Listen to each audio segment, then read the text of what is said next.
Supreme కోర్టులో రామోజీరావుకు ఆయన సంస్థ మార్గదర్శికి తగిలిన దెబ్బ చిన్న దెబ్బ కాదు.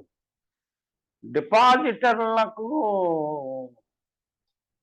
చెల్లింపులు ఏ స్థాయిలో జరిగాయి, పూర్తి వివరాలు వెల్లడి కావాల్సిందేనని సుప్రీంకోర్టు పట్టుపట్టింది. దానివల్ల లోతుపాతలన్నీ ఇప్పటి వరకు తప్పించుకు తిరుగువాడు ధన్యుడు సుమతి అన్నట్టుగా ఉన్న రామోజీరావుకి లోతుపాతలన్నీ ఇప్పుడు ప్రజలకు తెలిసే అవకాశం వచ్చింది. డిపాజిటర్లకు పూర్తిగా చెల్లించేశామని రామోజీరావు చెప్తా ఉన్నారు. తమ ఆడిటర్లు లెక్కలు తేల్చేశారంటూ వాదిస్తున్నారు. మీ సొంత ఆడిటర్లు చెబితే చెల్లదు, అవి ధృవీకరించాల్సింది తెలంగాణ, ఆంధ్రప్రదేశ్ రాష్ట్ర ప్రభుత్వాలేనని సుప్రీంకోర్టు స్పష్టం చేసింది. బహిరంగ నోటీసు రెండు ప్రభుత్వాలు, రాష్ట్ర ప్రభుత్వాలు ఇవ్వనున్నాయి. డిపాజిటర్ల నుంచి ఫిర్యాదులు స్వీకరించనున్నాయి. నేరం నాదే, దర్యాప్తు నాదే, తీర్పు నాదే అంటూ ముందుకేస్తున్న ఈనాడు రామోజీకి సుప్రీంకోర్టు గట్టి ముట్టికాయలు వేసిందని చెప్పవచ్చు. ఆర్బీఐ నిబంధనలు ఉల్లంఘించి అక్రమంగా సేకరించిన డిపాజిట్లను తిరిగి డిపాజిట్దారులకు చెల్లించేశామని తమ ఆడిటర్లు ఈ లెక్కలు తేల్చేశారంటూ నమ్మబలుకుతున్న మార్గదర్శి ఫైనాన్షియర్స్ కు చెంపపెట్టు లాంటి తీర్పు సుప్రీంకోర్టు ఇచ్చింది. ఆ విషయాన్ని నిర్ధారించాల్సిన మార్గదర్శి ఆడిటర్లు కాదని రెండు తెలుగు రాష్ట్ర ప్రభుత్వాలు దీన్ని ధృవీకరించాలని సుప్రీంకోర్టు తేల్చి చెప్పింది.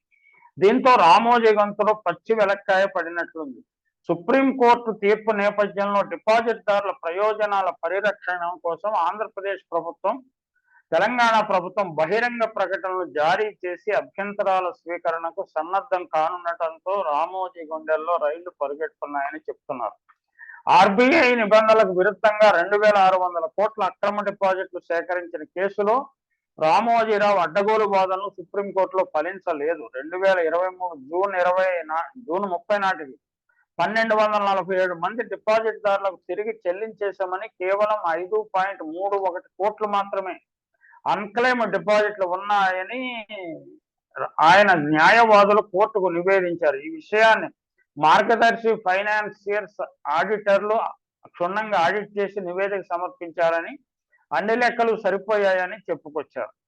మార్గదర్శి ఫైనాన్షియర్స్ అక్రమంగా డిపాజిట్ చేసిన వారి పేర్లు, ఆ డిపాజిట్ మొత్తాల వివరాలు బయటపడకుండా చేసేందుకే రామోజీరావు ప్రయాసపడ్డారు. అక్రమ డిపాజిట్ల వెనుక భారీగా నల్లధనం దాగి ఉండటమే దీనికి కారణమని ప్రచారం జరుగుతోంది.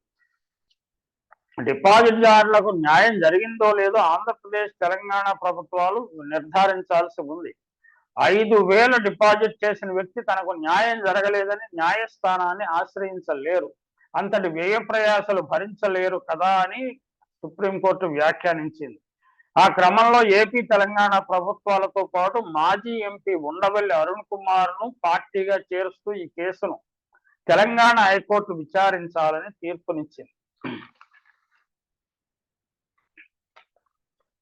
సుప్రీంకోర్టు తీర్పుతో ఈ ఆర్థిక నేరం గుట్టంతా రట్టవుతుండటం, తన శిష్యుడు చంద్రబాబు నేతృత్వంలోని టీడీపీ, జనసేన, బీజేపీ కూటమి ఘోరంగా ఓడిపోవటం ఖాయమని తేలటంతో రామోజీ భయంతో వణికిపోతున్నాడని ప్రచారం జరుగుతోంది.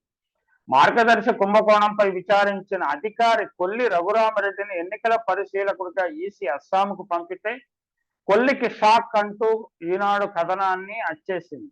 అది సంబరపడుతోంది.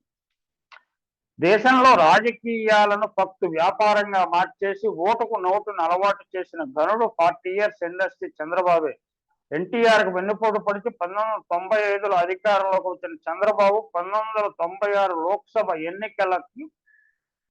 ఎన్నికల నుంచి ఓటుకు నోటును తెరతీశారు. అధికారాన్ని అడ్డు పెట్టుకుని దోచేసిన సొమ్ముతో పాటు పార్టీని నమ్ముకున్న వారికి కూడా బ్యాంకులను కొల్లగొట్టిన ఆర్థిక నేరగాళ్లు, కాంట్రాక్టర్లు, రియాల్టర్లు, వ్యాపారులు, ఎన్ఆర్ఐలకు టికెట్లు ఇచ్చారు. 2024 ఎన్నికల్లో కోట్ల కట్టలను వెదజల్లి ప్రజాస్వామ్యాన్ని అపహాస్యం చేసే ప్రక్రియను ప్రారంభించారు. తెలంగాణ శాసనమండలి ఎన్నికల్లో ఓటుకు కోట్లు ఎరగా వేస్తూ ఆడియో వీడియో టేపులలో రెడ్ హ్యాండెడ్ గా పట్టుకున్న చంద్రబాబు తన తీరు మార్చుకోలేదు. ఇప్పటి వరకు శిక్ష పడకపోవటము, ఆ కేసులు ఒక కొలిక్కి రాకపోవడం వల్ల కోర్టు వ్యవస్థతో ఆటాడుకోవచ్చునని చంద్రబాబు భావిస్తున్నట్లుగా ఉన్నది.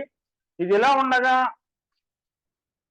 హవాలా మార్గంలో ఆమ్ ఆద్మీ పార్టీకి నిధులు చేరిన తరహాలోనే చంద్రబాబు హయాంలో స్కిల్ స్కామ్ ద్వారా కొల్లగొట్టిన నిధులు టీడీపీ ఖాతాలోకి చేరినట్లు ఇప్పటికే ప్రత్యేక దర్యాప్తు బృందం సిట్ ఆధారాలతో సహా వెల్లడించింది. ఈ నేపథ్యంలో రెండు కేసుల మధ్య చాలా సారూప్యతలు ఉన్నాయి. ఇప్పటికే స్కిల్ కుంభకోణంపై షెల్ కంపెనీలను విచారిస్తున్న ఈడీ చంద్రబాబును బోనెక్కించే అవకాశాలు ఉన్నాయని ప్రచారం జరుగుతోంది. ఏది ఏమైనా ఎన్నికల సమయంలో ఆసక్తికరమైన సంఘటనలు ఒకటి తరువాత ఒకటి జరుగుతున్నాయి. రామోజీరావుకు ఎదురుదెబ్బ తగిలింది. మరి చంద్రబాబు కూడా తగులుతుందా? లేకపోతే ఆయన ఆప్తమిత్రులు, ఢిల్లీలో ఉన్న ఆప్తమిత్రులు ఆయన ఆదుకుంటారా? చూడాలి.